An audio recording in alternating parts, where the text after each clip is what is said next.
नमस्कार। आज हमारे सामने कक्षा 12वीं के राजनीति विज्ञान की एक प्री बोर्ड परीक्षा की उत्तर पुस्तिका है।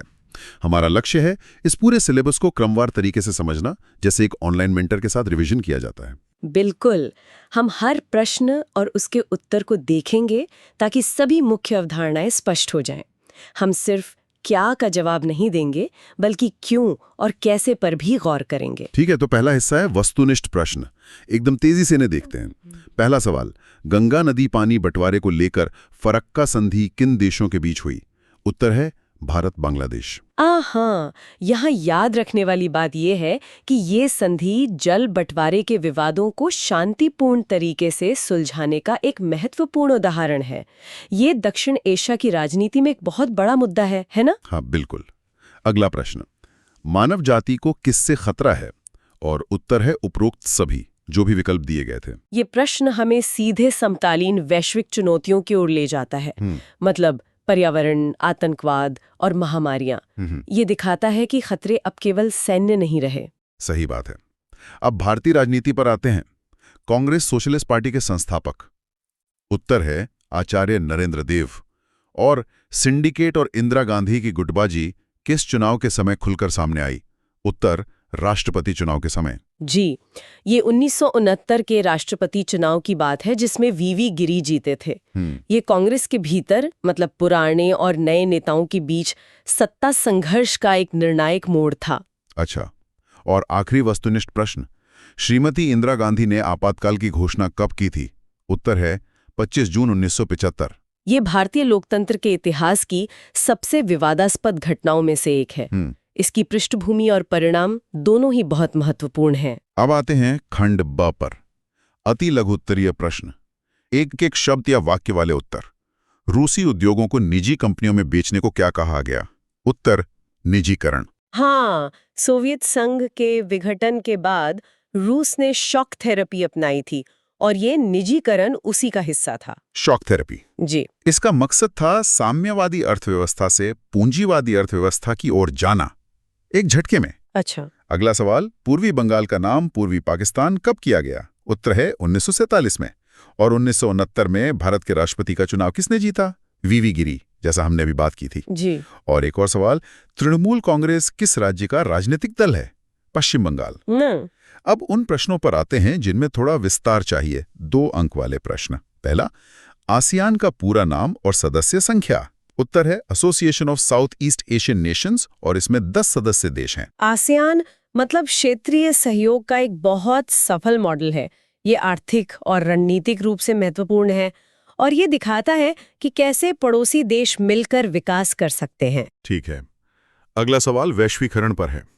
ये बहुआयामी कैसे है? उत्तर में बताया गया है कि ये आर्थिक, राजनीतिक, सांस्कृतिक और सामाजिक क्षेत्रों को प्रभावित करता है। इसमें सबसे दिलचस्प बात यह है कि वैश्वीकरण सिर्फ व्यापार के बारे में नहीं है। यह हमारे खानपान, पहनावे और सोचने के तरीके को भी बदलता है। इसीलिए ये बहुआयामी है। तो फिर इसके प्रतिरोध के क्या कारण हैं? उत्तर में 2 कारण दिए हैं, स्थानीय उद्योगों को नुकसान और सांस्कृतिक पहचान पर खतरा। ये वैश्वीकरण का दूसरा पहलू है। जहां एक तरफ दुनिया जुड़ रही है, वहीं दूसरी तरफ स्थानीय पहचान और अर्थव्यवस्था को बचाने की चिंता भी बढ़ रही है। अब भारतीय नियोजन की कठिनाइयां। उत्तर है संसाधनों की कमी, जनसंख्या वृद्धि, भ्रष्टाचार और असमानता। ये चुनौतियां भारत की विकास यात्रा में शुरू से ही रही हैं। पंचवर्षीय योजनाओं का उद्देश्य इन्हीं समस्याओं से निपटना था। गरीबी हटाओ कार्यक्रम के तहत उठाए गए कदम, बैंक राष्ट्रीयकरण, भूमि सुधार और सार्वजनिक वितरण प्रणाली। ये 1971 के चुनाव में इंदिरा गांधी का मुख्य नारा था। अच्छा। इसका उद्देश्य सीधे गरीबों को लाभ पहुंचाना था, जिसने राजनीति की दिशा ही बदल दी। और गठबंधन राजनीति का दौर कब शुरू हुआ? उत्तर है 1989 से। जी, ये भारतीय राजनीति में एक बहुत बड़ा बदलाव था। किसी एक पार्टी के प्रभुत्व का अंत हुआ और क्षेत्रीय दलों की भूमिका वो बहुत महत्वपूर्ण हो गई। अब 3 अंक वाले प्रश्न, भारत एक समकालीन शक्ति के रूप में कैसे उभर रहा है? उत्तर में आर्थिक विकास, परमाणु शक्ति, सूचना तकनीक और वैश्विक मंचों पर भूमिका का जिक्र है। यहाँ गौर करने वाली बात यह है कि भारत की शक्ति केवल सैन्य नहीं, बल्कि सॉफ्ट पावर भी है। सॉफ्ट पावर जैसे उसकी टेक्नोलॉजी, लोकतांत्रिक मूल्य और विशाल बाजार, ये सब उसकी सॉफ्ट पावर है। अगला सवाल, जल युद्ध शब्द क्यों प्रचलित हुआ? पानी की कमी और नदियों के बंटवारे पर देशों के बीच संघर्ष की संभावना के कारण बड़े तनाव का कारण बन सकता है। अब कुछ विशिष्ट विषयों पर नोट्स हैं। पहला है चिपको आंदोलन। इसमें 1970 के दशक में उत्तराखंड में गौरा देवी के नेतृत्व में पेड़ों को बचाने के लिए महिलाओं द्वारा किए गए विरोध का वर्णन है। चिपको आंदोलन भारत के पर्यावरण आंदोलनों का प्रतीक है। इसकी खासियत ये थी कि यह आम लोगों, खासकर महिलाओं द्वारा शुरू किया गया एक अहिंसक आंदोलन था। अगला व्यक्तित्व है श्यामा प्रसाद मुखर्जी, भारतीय जनसंघ के संस्थापक, राष्ट्रवादी नेता। कश्मीर मुद्दे पर आंदोलन किया और 1953 में निधन हो गया। मुखर्जी ने भारत की मुख्यधारा की राजनीति में एक वैकल्पिक राष्ट्रवादी विचारधारा की नींव रखी है, जिसका प्रभाव आज भी भारतीय राजनीति पर स्पष्ट दिखता है। और आखिरी 3 अंक का प्रश्न, 42वां संविधान संशोधन, इसे मिनी संविधान कहा जाता है। प्रस्तावना में समाजवादी, पंथ निरपेक्ष और अखंडता शब्द जोड़े गए। ये संशोधन आपातकाल के दौरान किया गया था और इसने संविधान में बहुत बड़े बदलाव किए। अच्छा। इससे केंद्र सरकार की शक्तियां काफी बढ़ गईं, इसीलिए इसे मिनी संविधान कहते हैं। अब हम बड़े प्रश्नों की ओर बढ़ते हैं। 5 अंक वाले प्रश्न। सोवियत संघ के विघटन के क्या परिणाम हुए?